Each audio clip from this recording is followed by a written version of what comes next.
আমাদের এই গরুগুলো 10 মাস আগে অল্প দামেই কেনা হয়েছিল, 4 লাখ 4.5 লাখের মতো পড়ছিল 6টা গরু। এখন তো মাশাল্লাহ প্রায় 12 লাখ টাকা যাবে। আমার মা আমাদের একটি কথা বলেন যে গোলামের মতো খাটলে সাহেবের মতো খাওয়া যায়। আসলে বেশিরভাগ মানুষই গরু পালনই বলেন আর কৃষিকাজ বলেন, সেগুলোতে লোকসান গনে হলো কিছু ভুলের কারণে। সেই ভুলগুলো আজকে আপনাদেরকে বলবো। কেন গরু লালন পালন করেও লাভের মুখ দেখছেন না অনেক চাষি? এটার অন্যতম কারণ কাজে অবহেলা এবং যথাযথ ব্যবস্থা না নেওয়া। গরু যাতে অসুস্থ না হয় এই জন্য গরুর গোয়াল পরিষ্কার পরিচ্ছন্ন রাখতে হবে। আমাদের অসুস্থ হলে আমরা বলতে পারি, কিন্তু গরু কিন্তু বলতে পারে না। নাম্বার 1। নাম্বার 2 হলো গরু ক্রয়ের সময় যে গরু মোটা তাজা করতে চান সেই গরু এমন গরু কিনতে হবে যেটা সুস্থ সবল এবং পিঠ যেগুলো মানে চওড়া এবং উঁচু। পিঠের এখানে যদি নিচু থাকে আর পাছা এবং মাথার উপরে যদি উঁচু থাকে, এই গরুগুলো কিন্তু ভালো দামে বিক্রি করা যায় না। আমাদের এই গরুগুলো 10 মাস আগে অল্প দামেই কেনা হয়েছিল, 4 লাখ 4.5 লাখের মতো পড়ছিল 6টা গরু। এখন তো মাশাল্লাহ প্রায় 12 লাখ টাকা যাবে।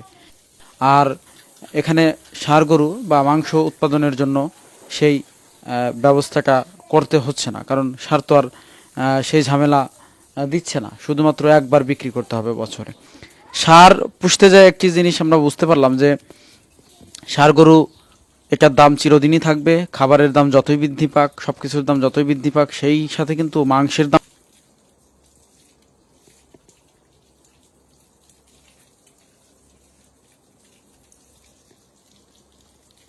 গত কয়েক বছর ধরে আপনারা দেখছেন যে মাংসের দাম বেড়েই চলেছে এবং 850 টাকা ছাড়িয়ে গেছে।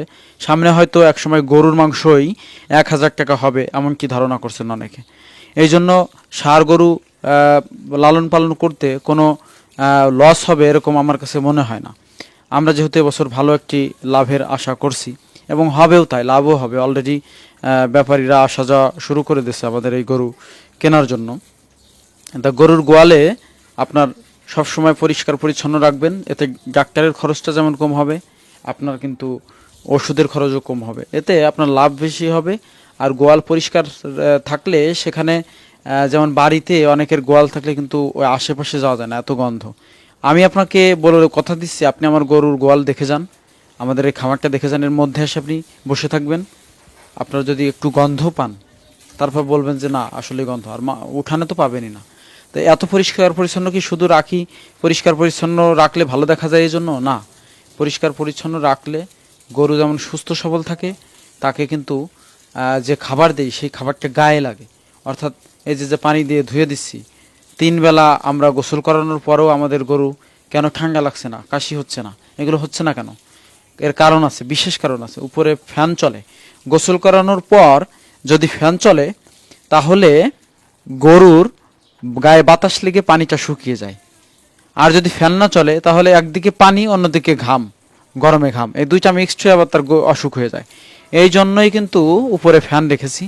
হ্যাঁ, কারেন্ট বিল একটু বেশি আসলেও এই গরম তো আর এরকম সবসময় থাকে না, বছরে শীতকাল থাকে, আষাঢ় মাসেও এত গরম থাকবে না হয়তো। তো এই জন্য এই সময় একটু বাড়তি ফ্যান চালাতে হয়। আলো বাতাসের পর্যাপ্ত ব্যবস্থা রাখতে হবে প্রতিটা ঘরের মধ্যেই, এবং চারপাশে থেকে যাতে বাতাস প্রবেশ করতে পারে, আলো প্রবেশ করতে পারে, সেই বিষয়টা নিশ্চিত করতে হবে। আর গরুর গোয়ালের উপরে আমরা তো পেঁয়াজ রেখেছি, প্রায় 230 মনের মতো পেঁয়াজ রেখেছি, এই জন্য ঠান্ডা। যারা পেঁয়াজ রাখেন না তারাও সিলিং দেবেন। সিলিং দিলে হবে কি, সিলিং দিয়ে উপরে যদি পাটকাঠি দিয়েও দেন, ওর উপরে মোটা যে ছালা আছে চকের বস্তা সেগুলো দিয়ে দেবেন। তাতে টিনের যে তাপ আছে এই তাপ শোষণ করে নেবে ওই চকের বস্তা, ফলে গরুর যে গোয়াল এর মধ্যে গরম হবে না, উপরের থেকে তাপ শেষ হয়ে যাবে। তো এইটা কিন্তু খেয়াল রাখতে হবে। আর একটা বিষয় খেয়াল রাখতে হবে যে গরুকে খাবার একই সময় দিতে হবে। সকালে যে সময় দেন, দুপুরে যে সময় দেন, বা বিকেলে এবং রাত্রে একই সময় দিতে হবে। গরমের সময় আবহাওয়া যখন খারাপ থাকে তখন কাঁচা ঘাস বেশি খাওয়াতে হবে। কাঁচা ঘাস বেশি খাওয়ালে গরুর হিট স্ট্রোক থেকে এটা রক্ষা পাবে। হিট স্ট্রোক করলে কিন্তু গরু মারা যাবে, এবং মারা গেলে আপনার আমও যাবে, সালাও যাবে। এই জন্য যাতে হিট স্ট্রোক না করে এই জন্য একটি বেশি পানি খাওয়াতে হবে, বেশি কাঁচা ঘাস খাওয়াতে হবে, গোসল বেশি বেশি করাতে হবে। আর গরুকে নিয়মিত স্বাস্থ্য পরীক্ষা করাতে হবে। আপনি অনেক দিন গরু পালন করলে নিজে একজন পশু চিকিৎসক হয়ে যাবেন একটা সময়। তারপরেও দরকার নেই, নতুন যদি শুরু করতে চান যারা, 8টা 10টা 15টা 20টা গরু নিয়ে যারা খামার শুরু করতে চান, তাদের জন্য আজকের ভিডিওটি অবশ্যই স্পেশাল হতে চলেছে। তারা অবশ্যই আজকের ভিডিওটা দেখবেন এবং শেয়ার করবেন।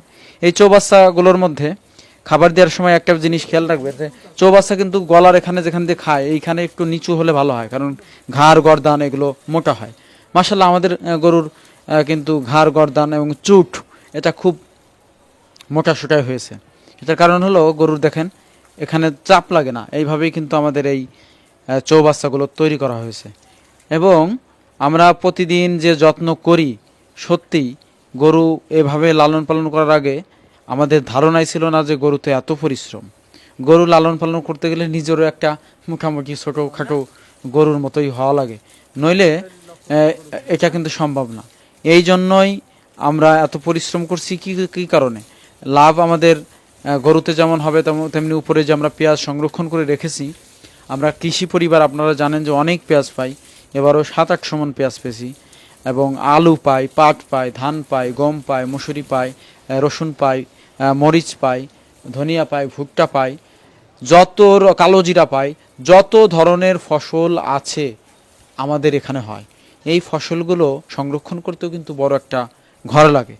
আর এই জন্যই গরুর ঘরটা বড় করে করা, যে একদিকে গরুতে যা হলো আর উপরে ফসল রাখলাম, তাতেও আমাদের একটা জায়গা আলাদা করতে হলো না। এক ঢিলে 2 পাখি মারতে পেরেছি। যারা গরুর গোয়াল করবেন একটু প্রশস্ত করবেন, যাতে গরুর পিছন দিয়ে আপনি যেতে আসতে পারেন অনায়াসে। গরু বড় হয়ে গেলে কিন্তু পিছন দিয়ে আসা যাওয়া একটু মুশকিল হয়ে যায়। এই বিষয়টা খেয়াল রাখবেন। আর সামনে খাবার দেওয়ার ওখানেও পর্যাপ্ত জায়গা রাখবেন, যাতে আপনাকে গুঁতো টুতো দিলে আপনাকে ছুতে না পারে। সব মিলিয়ে এই বিষয়গুলো কিন্তু খেয়াল রাখতে হবে। যারা নতুন খামারি স্বপ্ন দেখছেন যে প্রবাস থেকে বিদেশ থেকে এসে খামার করব, 8টা 10টা গরু লালন পালন করবো, সেই সাথে দোকানদারি করব বা খামার করব, তারা এই ভিডিওটি অবশ্যই শেয়ার করবেন।